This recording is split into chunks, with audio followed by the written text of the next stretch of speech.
ক্রোধ ক্রোধ কি সেটা কে না জানে। সব আয়ু, সব বর্গ, সব শ্রেণীর মানুষের ক্রোধ অনুভব করা হয়ে গেছে। এমনকি কারোর কারোর তো পরিচয়টাই এইভাবে দেওয়া হয় যে সেই ব্যক্তি অত্যন্ত রাগী, এনার থেকে দূরে থেকো। এবারে ক্রোধ কি তা আমরা সবাই জানি, কিন্তু এই ক্রোধ কি করতে পারে সেটা খুব কম লোকে জানে। ক্রোধ কিছুটা এরকম, কোনো জ্বলন্ত পাথরকে ধরা আর সেটা কারোর দিকে ছোড়া। এবার এটার পেছনে আমার ইচ্ছে থাকে সামনের জনকে জ্বালানোর, কিন্তু তার আগে তো আপনার নিজের হাত জ্বলে যাবে। তাই মনে রাখবেন, যখনই আপনি কারোর উপরে ক্রুদ্ধ হবেন, সর্বপ্রথম সেটা আপনার বিনাশের কারণ হয়ে দাঁড়াবে। আমি বলি, যখন এই সংসারে করার জন্য প্রেম আছে, তাহলে ক্রোধ করার কি দরকার? প্রেম করুন, এই প্রেম সবার সাথে ভাগ করে নিন আর ভালোবেসে বলুন, রাধা রাধা। अस्तु मा सद्गमे तमसो मा ज्योतिर्गमे মৃত্যুর্মা মৃতম গমে। আপনি কখনো ভেবে দেখেছেন, কালো রং যদি না থাকতো তাহলে কি সাদা রং আপনি বুঝতে পারতেন?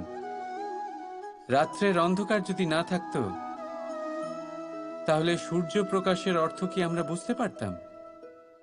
যদি এই ক্লান্তি না থাকতো তাহলে কি বিশ্রাম কাকে বলে আপনি বুঝতেন? এই খিদে যদি না থাকতো তাহলে কি এই সুস্বাদু ব্যঞ্জনের অর্থ আমরা বুঝতে পারতাম? আমরা কি সবকিছুর আনন্দ উপভোগ করতে পারতাম? তাই মনে রাখবেন, এই সংসারে কোনো অনুভূতি বা বস্তু খারাপ নয়। যদি আপনি মনে করেন সেটা খারাপ, তাহলে সেই কারণে যে এই খারাপ অত্যন্ত আবশ্যক, নয়তো ঈশ্বর এটাকে আমাদের সংসারে রাখতেন না। এই খারাপের উদ্দেশ্য হলো যাতে আমরা ভালোর মাহাত্ম্য বুঝতে পারি, যাতে আমরা ভালোর দিকে লক্ষ্য পূরণ করতে পারি। তাই খারাপকে কখনো ঘৃণা করবেন না। এটা তো শুধু ভালোর জন্মগ্রহণের জনক। সেটাকে ভালোতে পরিবর্তন করুন, অসত্য থেকে সত্যের দিকে নিয়ে যান, অন্ধকার থেকে আলোর দিকে নিয়ে যান, মৃত্যু থেকে অমরত্বের দিকে নিয়ে যান, কিন্তু প্রেমের পথ দিয়ে। রাধা রাধা। ভয়, এই ভয় সব সময় মানুষের সাথে থাকে। কিছু হারিয়ে ফেলার ভয়, যেটা পাওয়া গেছে সেটা হারিয়ে ফেলার ভয়, যার কাছে আমরা রয়েছি তার দূরে চলে যাওয়ার ভয়, যেটা আমাদের সেটা আমাদের থেকে কেড়ে নেওয়ার ভয়। আর মানুষ নিজের সারাটা জীবন কাটিয়ে দেয় এই ভয়েরই ছায়াতে। কিন্তু আপনি কি কখনো এটা ভেবে দেখেছেন যে এই ভয় আমরা কেন পাই? এই ভয় আমরা এই জন্য পাই কারণ আমরা সেই ব্যক্তি, সেই অনুভূতি, সেই বস্তুকে নিজের সাথে আটকে রাখি। আমরা নিজেই তাকে এত শক্তি প্রদান করি যে সে যখন ইচ্ছে আমাদের ছেড়ে চলে যেতে পারে, আমাদের কষ্ট দিতে পারে।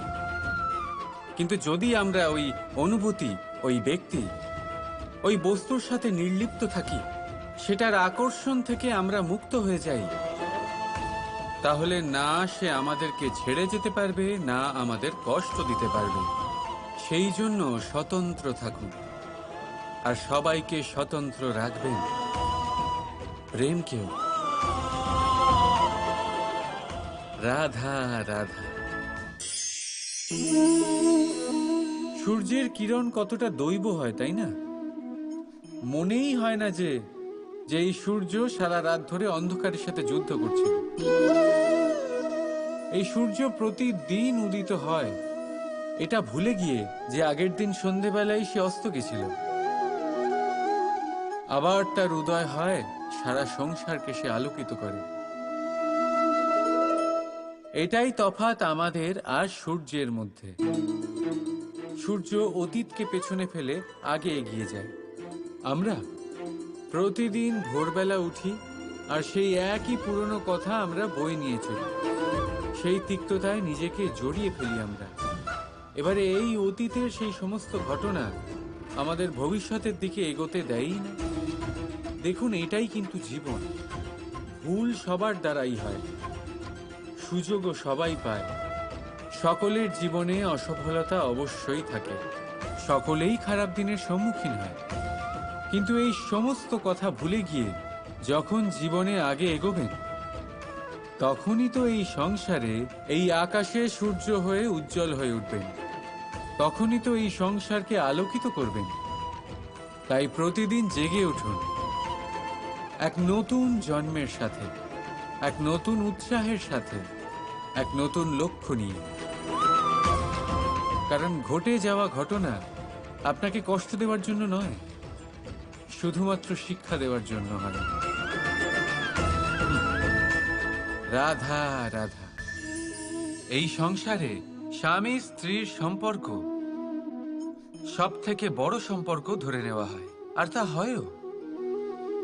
সপ্তপদী সহ 7 জন্ম পর্যন্ত দুজন একে অপরের সাথে জুড়ে যায়, একে অপরের অর্ধাঙ্গ হয়ে যায়। অর্ধাঙ্গ অর্থাৎ অর্ধ অঙ্গ। আপনি কি এর মাহাত্ম্য বুঝতে পারছেন? নিজের সারা জীবন কারোর সাথে ভাগ করে নেওয়া।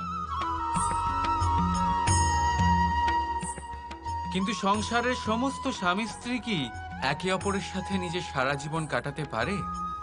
এটাতে কি সবাই সক্ষম হতে পারে?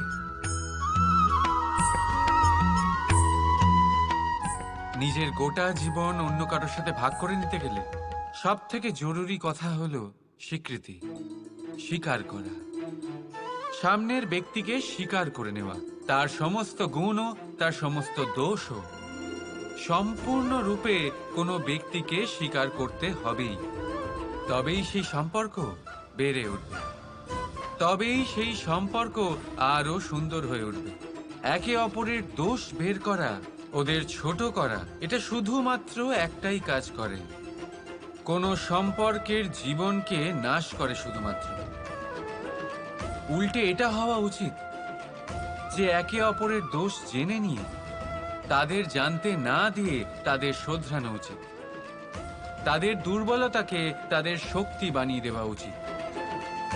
এটাই তো প্রকৃতপক্ষে দাম্পত্য। এটাই হলো খারাপের দমন, আর এটাই হলো গুণের উদয়। রাধা রাধা। সম্মান, সম্পর্ক, এই দুই একে অপরের সাথে এমন ভাবে জড়িয়ে, যেমন প্রদীপ আর শিখা। কেউ কম নয়, কেউ বেশিও নয়। দুজনের অধিকার সমান হওয়া উচিত। যেমন স্বামী স্ত্রীর সম্পর্ক। এবার এখানে স্বামীর অর্থ স্বামী নয়, বরং সাথী। তার কর্তব্য হলো সাথে থাকা, আদেশ দেওয়া নয়। আর এই সম্পর্ক সহযোগিতার দ্বারা তৈরি হয়, অধিকার দিয়ে নয়। হাত বাড়ালে এটা বেড়ে ওঠে, আঙুল তুললে নয়। যদি এই সম্পর্কে একে অপরের মান রক্ষা করো, একে অপরকে সম্মান করো, তবেই এই সম্পর্ক বেড়ে উঠবে, তবেই এই সম্পর্ক অভিমানযোগ্য তৈরি হবে। রাধা রাধা।